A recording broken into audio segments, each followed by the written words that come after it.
সংবাদ সবাইকে স্বাগত জানাচ্ছি। আমি ফিরোজ তোহা। শুরুতেই সংবাদ শিরোনাম। শুরুতেই জানাবো এই মুহূর্তে হাতে পাওয়া সর্বশেষ গুরুত্বপূর্ণ আপডেট সংবাদ। উপজেলা নির্বাচনে দলীয় নেতাকর্মীদের অংশগ্রহণ থেকে বিরত থাকতে কঠোর অবস্থানে বিএনপি। দলীয় আদেশ অমান্য করে কেউ ভোটে অংশ নিলে বহিষ্কার করা হবে। বিএনপির হাইকমান্ড থেকে এই সিদ্ধান্ত নেওয়া হয়েছে। এবারে জানাবো মামলায় সাজা প্রদানের পর বিএনপি নেতাকর্মীদের জামিন না দেওয়াকে সরকারের প্রাত্যহিক কর্মসূচিতে পরিণত হয়েছে বলে মন্তব্য করেছেন বিএনপির মহাসচিব মির্জা ফখরুল ইসলাম আলমগীর। জানাবো দলীয় নির্দেশ না মেনে নির্বাচন করার ঘোষণা দিলেন প্রতিমন্ত্রীর ভাই। এদিকে দ্বন্দ্ব গ্রুপিং ও সিনিয়র নেতাদের নিয়ে কুরুচিপূর্ণ মন্তব্য রোধে কঠোর হচ্ছে বিএনপি। বিএনপিকে ইতিমধ্যেই ঢেলে সাজানোর উদ্যোগ নেওয়া হয়েছে। রাজপথে আন্দোলন জোরদার এবং দলীয় কোন্দল নিরসনে উদ্যোগ নেওয়া হয়েছে। মেয়াদ উত্তীর্ণ কমিটি ভেঙে দিয়ে নতুন কমিটি করারও উদ্যোগ নেওয়া হয়েছে। এবারে থাকছে আগামীর উন্নয়নে দুর্নীতির চক্র ভাঙতে হবে। স্বাধীনতার পর গত 50 বছরে রাজনৈতিক ক্ষেত্রে যে প্রত্যাশা ছিল তা পূরণ হয়নি। এ সময় দেশের সফলতা যেমন চোখে পড়ার মতো, তেমনি স্থায়ী ছিল দুর্নীতিও। উন্নতি আর দুর্নীতি দুটো পাশাপাশি এগিয়ে গেছে। এবং সর্বশেষ জানাবো আন্তর্জাতিক সংবাদ। কেন ইরানের ইস্পাহান শহরকে টার্গেট করে হামলা করল ইসরায়েল? নানা জল্পনার শেষে অবশেষে ইরানের ভূখণ্ডে ক্ষেপণাস্ত্র হামলা চালিয়েছে ইসরায়েল। দেশটির গুরুত্বপূর্ণ পরমাণু ও সামরিক ঘাঁটি শহরে এসব হামলা চালানো হয় বলে জানা গেছে। এতক্ষণ শিরোনাম শুনছিলেন, এবার বিস্তারিত। প্রিয় দর্শক, আপনি যদি এই চ্যানেলে নতুন হয়ে থাকেন, ভিডিওটি দেখতে দেখতে চ্যানেলটি সাবস্ক্রাইব করে আমাদের সঙ্গেই থাকুন। আর এই ভিডিও সম্পর্কে আপনি আপনার মূল্যবান মতামতটি কমেন্ট বক্সে জানিয়ে দিন। আর হ্যাঁ প্রিয় দর্শক, জানিয়ে দিন ভিডিওটি কোথা থেকে দেখছেন। উপজেলায় বিএনপির কেউ ভোট করলে আজীবন বহিষ্কার। উপজেলা নির্বাচনে দলীয় নেতাকর্মীদের অংশগ্রহণ থেকে বিরত রাখতে কঠোর অবস্থানে বিএনপি। দলীয় আদেশ অমান্য করে কেউ ভোটে অংশ নিলে বহিষ্কার করা হবে। বিএনপির হাইকমান্ড এই সিদ্ধান্ত নিয়েছে। ইতিমধ্যে যারা মনোনয়নপত্র সংগ্রহ করেছেন তাদের প্রত্যাহারের নির্দেশনা দেওয়া হয়েছে। বৃহস্পতিবার সংশ্লিষ্ট বিভাগীয় সাংগঠনিক ও সহ সাংগঠনিক সম্পাদকরা প্রার্থীদের সঙ্গে কথা বলে দলের এমন নির্দেশনার কথা জানান। একই সঙ্গে কেন্দ্রের সিদ্ধান্ত উপেক্ষা করে ভোটে অংশ নিলে সাংগঠনিক ব্যবস্থা নেওয়ার কথাও প্রার্থীদের স্মরণ করিয়ে দেওয়া হয়। জানানো হয়, ভোটে গেলে শৃঙ্খলা ভঙ্গের দায়ে আজীবন বহিষ্কার করা হবে। এছাড়া বৃহস্পতিবার রাতে ভারপ্রাপ্ত চেয়ারম্যানের সঙ্গে বিভাগীয় সাংগঠনিক সম্পাদকদের ভার্চুয়াল বৈঠক হয়। সেখানে বাকি ধাপের উপজেলা নির্বাচনে যাতে দলীয় কোনো নেতা অংশ না নেন সে বিষয়ে প্রয়োজনীয় পদক্ষেপ নিতে সংগঠনের সম্পাদকদের নির্দেশনা দেয় হাইকমান্ড। নির্দেশনা পেয়ে তারা কাজগুলো ইতিমধ্যেই শুরু করেছেন। আসন্ন উপজেলা নির্বাচন বর্জনের সিদ্ধান্ত নিয়েছে বিএনপি এবং তাদের মিত্র রাজনৈতিক দলগুলো। নেতারা জানান, নির্দেশ অমান্যকারী নেতাদের বিষয়ে কোনো ধরনের ছাড় না দেওয়ার সিদ্ধান্ত নিয়েছে দলীয় ফোরামে।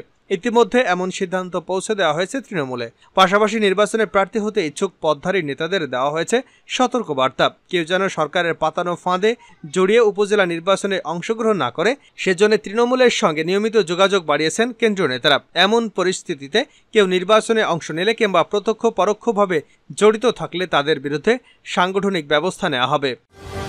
নেতাকর্মীদের কারাগারে ঢুকাতে বেপরোয়া সরকার ফখরুল। মামলায় সাজা প্রদানের পর বিএনপি নেতাকর্মীদের জামিন দেওয়াকে সরকার প্রাত্যহিক কর্মসূচিতে পরিণত করেছে বলে মন্তব্য করেছেন বিএনপির মহাসচিব মির্জা ফখরুল ইসলাম আলমগীর। বৃহস্পতিবার গণমাধ্যমে পাঠানো এক বিবৃতিতে এমন মন্তব্য করেন তিনি। ফখরুল ইসলাম বলেন, জামিন নামঞ্জুর করে কারান্তরীণ করতে বেপরোয়া হয়ে উঠেছে সরকার। এরই অংশ হিসেবে বানোয়াট ও রাজনৈতিক উদ্দেশ্য প্রণোদিত মামলায় অন্যায়ভাবে সাজাপ্রাপ্ত বিএনপির নির্বাহী কমিটির সদস্য হাবিবুর রশিদ হাবিব সহ কজন আদালতে হাজির হয়ে জামিন আবেদন করলে নামঞ্জুর করে কারাগারে পাঠানো হয়। হাবিবুর রশিদ হাবিব, মাকসুদ হোসেন এবং মোহাম্মদ আরিফ হাসানকে জামিন না দিয়ে কারাগারে পাঠানোয় গভীর নিন্দা প্রকাশ করেন তিনি। বিবৃতিতে ফখরুল ইসলাম বলেন, 7ই জানুয়ারি প্রহসনমূলক নির্বাচনের পর আওয়ামী লীগ শাসক গোষ্ঠী জোরালোভাবে শুরু করেছে বিএনপি সহ বিরোধী দলগুলো নেতাকর্মীদের উপর অবর্ণনীয় জুলুম নির্যাতন। সরকার তাদের ক্ষমতা ধরে রাখার লক্ষ্যে দেশব্যাপী বিরোধী দল ও মতের মানুষকে ঘায়েল করতে লাগামহীন গতিতে মিথ্যা ও ভিত্তিহীন মামলা দায়েরের মাধ্যমে আদালতকে দিয়ে ফরমায়েশি সাজা দিচ্ছে। বিএনপির মহাসচিব বলেন, বিরোধী দলগুলো নেতাকর্মীদের উপর জুলুম চালানোর উদ্দেশ্যই হচ্ছে বিরোধী দলগুলো যেন আওয়ামী লীগ সরকারের স্বেচ্ছাচারী অনুশাসনের বিরুদ্ধে প্রতিবাদ করতে সাহস না পায়। তবে জনগণের সম্মিলিত শক্তির কাছে আওয়ামী লীগ শাসক গোষ্ঠীর পরাজয় বরণ করতে হবে। আওয়ামী লীগ দুঃশাসনের মূলোৎপাটন ঘটাতে জনগণ দৃঢ়প্রতিজ্ঞ। ব্রিটিশ হাইকমিশনারের সঙ্গে বিএনপি নেতাদের বৈঠক। ঢাকায় নিযুক্ত ব্রিটিশ হাইকমিশনার সারা কুকের সঙ্গে বৈঠক করেছেন বিএনপির একটি প্রতিনিধি দল। বৃহস্পতিবার দুপুরে রাজধানীর বারিধারায় ব্রিটিশ হাইকমিশনারের কার্যালয়ে এ বৈঠক অনুষ্ঠিত হয়। বিএনপি রাজনৈতিক কৌশল নিয়ে সারা কুকের সঙ্গে বৈঠক অনুষ্ঠিত হয়েছে বলে জানা গেছে। বৈঠক শেষে কোনো পক্ষই সাংবাদিকদের সঙ্গে কথা বলেনি। তবে বৈঠকের পর ব্রিটিশ হাইকমিশনার বাংলাদেশের এক্স হ্যান্ডেলে একটি পোস্ট করেছেন। সেখানে বিএনপি মহাসচিব মির্জা ফখরুল ইসলাম আলমগীর, স্থায়ী কমিটির সদস্য আমির খসরু মাহমুদ চৌধুরী ও সাংগঠনিক সম্পাদক শামা ওবায়দের সঙ্গে সারা কুকের একটি হাস্যজ্জ্বল ছবি দেখা যায়। এ বিষয়ে বিএনপির মিডিয়া সেলের সদস্য সাইরুল কবির খান সাংবাদিকদের জানান, বৃহস্পতিবার দুপুরের দিকে ব্রিটিশ হাইকমিশনারের সঙ্গে বিএনপি নেতাদের বৈঠক হয়েছে। রিজভী বলেন, ভারতের সহায়তা নিয়েই সরকার দেশের গণতন্ত্রকামী জনগণকে বন্দী করে রেখেছে। সরকারকে উদ্দেশ্য করে তিনি বলেন, দেশের মানুষের হৃদয়ের ভাষা বুঝতে পারেননি। আপনারা শুধু পার্শ্ববর্তী দেশকে খুশি করার জন্য কথা বলেন। আপনারা অবাধ ও সুষ্ঠু নির্বাচন দেন না, মত প্রকাশের স্বাধীনতা দেন না। এজন্য জনগণের সমস্ত নাগরিক স্বাধীনতা, নাগরিক অধিকার আপনারা কুক্ষিগত করেছেন। আজকে দেশের আইন আদালত, আইন শৃঙ্খলা বাহিনী, পুলিশ, র্যাব সবকিছুই আপনাদের হাতের মুঠোয়। দলীয় নির্দেশনা না মেনে নির্বাচন করার ঘোষণা দিলেন প্রতিমন্ত্রীর ভাই। আসন্ন উপজেলা নির্বাচনে স্বজনপ্রীতির বিষয়টি বন্ধ করতে দলীয় সংসদ সদস্য, মন্ত্রীদের সন্তান এবং আত্মীয়রা কেউ এই নির্বাচনে প্রার্থী হতে পারবে না বলে আওয়ামী লীগের পক্ষ থেকে নির্দেশনা দেওয়া হয়েছে। এছাড়া স্থানীয় সরকারের এই নির্বাচনে দলীয় প্রতীক না দেওয়ার কারণে যে কেউ প্রার্থী হতে পারছেন। তবে এই নির্দেশ উপেক্ষা করে গাজীপুর শ্রীপুর উপজেলা পরিষদ নির্বাচনে চেয়ারম্যান পদে প্রার্থী হওয়ার ঘোষণা দিয়েছেন জেলা আওয়ামী লীগের যুগ্ম সাধারণ সম্পাদক অ্যাডভোকেট জামিল হাসান দুর্জয়। তিনি গাজীপুর ৩ আসনের সংসদ সদস্য, প্রাথমিক ও গণশিক্ষা প্রতিমন্ত্রী অধ্যাপক রুমানা আলীর বড় ভাই। বৃহস্পতিবার সন্ধ্যায় শ্রীপুর উপজেলার বিভিন্ন পর্যায়ে কয়েক হাজার নেতাকর্মীকে সঙ্গে নিয়ে মত বিনিময় শেষে আসন্ন উপজেলা পরিষদ নির্বাচনে চেয়ারম্যান পদে প্রতিদ্বন্দ্বিতা করার ঘোষণা দেন তিনি। জামিল হাসান গাজীপুর ৩ আসনে টানা 5 বারের সাবেক সংসদ সদস্য এবং সাবেক প্রতিমন্ত্রী রহমত আলীর ছেলে। তিনি 2018 এবং 2024 সালে সংসদ নির্বাচনে গাজীপুর ৩, শ্রীপুর ও গাজীপুর সদরের আংশিক আসনে সংসদ সদস্য নির্বাচিত করার ঘোষণা দিয়েছিলেন, কিন্তু দলীয় মনোনয়ন না পাওয়ায় নির্বাচনে অংশ নেননি। সবশেষ সংসদ নির্বাচনে প্রার্থিতা ঘোষণা দিয়ে মনোনয়নপত্র কিনেছিলেন তিনি। পরে তার ছোট বোন ও তৎকালীন সংরক্ষিত নারী আসনের সংসদ সদস্য রুমানা আলীকে সমর্থন দিয়ে নির্বাচন থেকে সরে দাঁড়ান। প্রার্থিতা ঘোষণা করার সময় বিপুল সংখ্যক নেতাকর্মীর উদ্দেশ্যে জামিল বলেন, আগামী উপজেলা পরিষদ নির্বাচনে আমি অংশগ্রহণ করবার সিদ্ধান্ত নিয়েছি। বাসায় বসে সিদ্ধান্ত কোনো গণতান্ত্রিক চর্চা নয়। উত্তরার বাসায় নয়, শ্রীপুরের মানুষের ভাগ্যের সিদ্ধান্ত শ্রীপুরের মাটিতেই দিতে হবে। এ বিষয়ে অ্যাডভোকেট জামিল হাসান দুর্জয় বলেন, আমি 4টি শর্তে নির্বাচনে অংশ নেব। এর মধ্যে রয়েছে, আমার কোনো কর্মী সামাজিক যোগাযোগ মাধ্যমে কাউকে আক্রমণ করবে না, শতভাগ নির্বাচনী আচরণ বিধি মেনে নির্বাচন করব, আইন শৃঙ্খলা বাহিনীকে সহযোগিতা করব এবং আমাদের প্রত্যেককে দলের মধ্যে যে বিভাজন সৃষ্টি হয়েছে তা সংসদ নির্বাচনে যাদের সঙ্গে বিভাজন সৃষ্টি হয়েছে তাদের সঙ্গে কাঁধে কাঁধ মিলিয়ে এগিয়ে যাব। এদিকে আওয়ামী লীগের সূত্র জানিয়েছে, নির্বাচনে এমপি মন্ত্রীরা হস্তক্ষেপ করতে পারবে না, মাইম্যান সৃষ্টি করতে পারবে না। যারা নিকট আত্মীয়দের দিয়ে নির্বাচন করাতে চাচ্ছে তাদের তালিকা করা হচ্ছে, প্রয়োজনে তাদের বিরুদ্ধে কঠোর ব্যবস্থা নেওয়া হবে। দ্বন্দ্ব গ্রুপিং ও সিনিয়র নেতাদের কুরুচিপূর্ণ মন্তব্য রোধে কঠোর হচ্ছে বিএনপি। বিএনপিকে ঢেলে সাজানোর উদ্যোগ নেওয়া হয়েছে। রাজপথে আন্দোলন জোরদার ও দলীয় কোন্দল নিরসনে উদ্যোগ নেওয়া হয়েছে। মেয়াদোত্তীর্ণ কমিটি ভেঙে দিয়ে নতুন কমিটি করারও উদ্যোগ নেওয়া হয়েছে। দলীয় কোন্দল নিরসন, নেতায় দ্বন্দ্ব গ্রুপিং, বিভাজন, সিনিয়র নেতাদের নিয়ে কুরুচিপূর্ণ মন্তব্য রোধে কঠোর হচ্ছে বিএনপি। মূল দল এবং অঙ্গ ও সহযোগী সংগঠনে বিশৃঙ্খলাকারী নেতাদের লাগাম টেনে ধরতে চায় দলটি। একই সঙ্গে নেতাকর্মীদের জবাবদিহিতির আওতায় আনতে চায় হাইকমান্ড। সংশ্লিষ্ট সূত্রে জানা গেছে এসব তথ্য।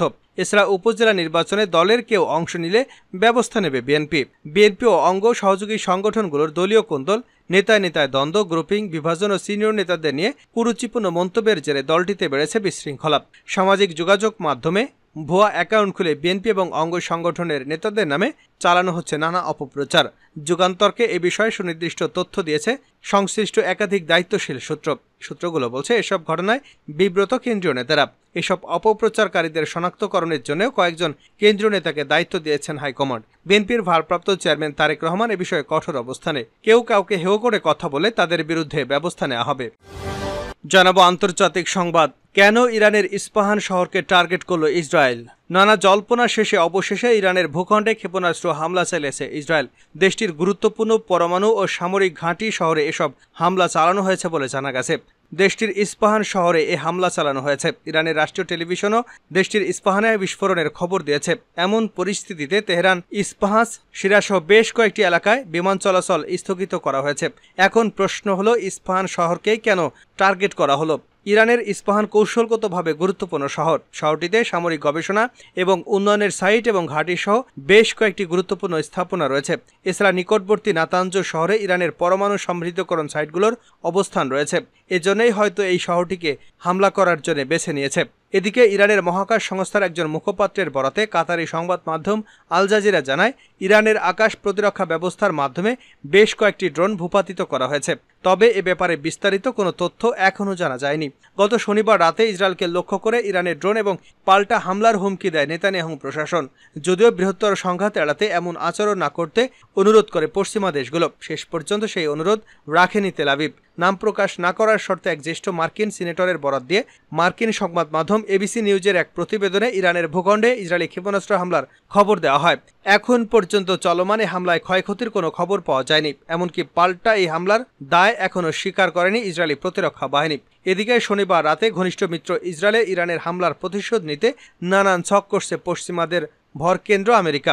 এরই মধ্যে ইরানের বিরুদ্ধে নতুন করে নিষেধাজ্ঞা আরোপের কথা ভাবছে যুক্তরাষ্ট্র ও ইউরোপীয় ইউনিয়ন। ব্রিটিশ সংবাদ মাধ্যম বিবিসি জানিয়েছে, যুক্তরাষ্ট্র ও ইউরোপীয় ইউনিয়ন বলছে, ইসরায়েলের উপর ইরানের হামলার পর তারা এখন ইরানের বিরুদ্ধে আরও নিষেধাজ্ঞা আরোপের দিকেই নজর দিচ্ছে। ইসরায়েল অবশ্য ইতিমধ্যেই তার মিত্রদের প্রতি তেহরানের ক্ষেপণাস্ত্র কর্মসূচির বিরুদ্ধে নিষেধাজ্ঞা আরোপের আহ্বান জানিয়েছে। মূলত ইরানের এই ক্ষেপণাস্ত্র কর্মসূচির উপর জাতিসংঘের নিষেধাজ্ঞার মেয়াদ গত বছরের অক্টোবরে শেষ হয়েছে। এই নিষেধাজ্ঞাগুলো ছিল ইরানের পারমাণবিক কর্মসূচি সীমিত করার জন্য। তবে যুক্তরাষ্ট্র, ইউরোপীয় ইউনিয়ন এবং যুক্তরাজ্য সহ বেশ কয়েকটি দেশ তাদের নিষেধাজ্ঞা বজায় রেখেছে এবং বিভিন্ন সময়ে নতুন নিষেধাজ্ঞা যুক্ত করেছে।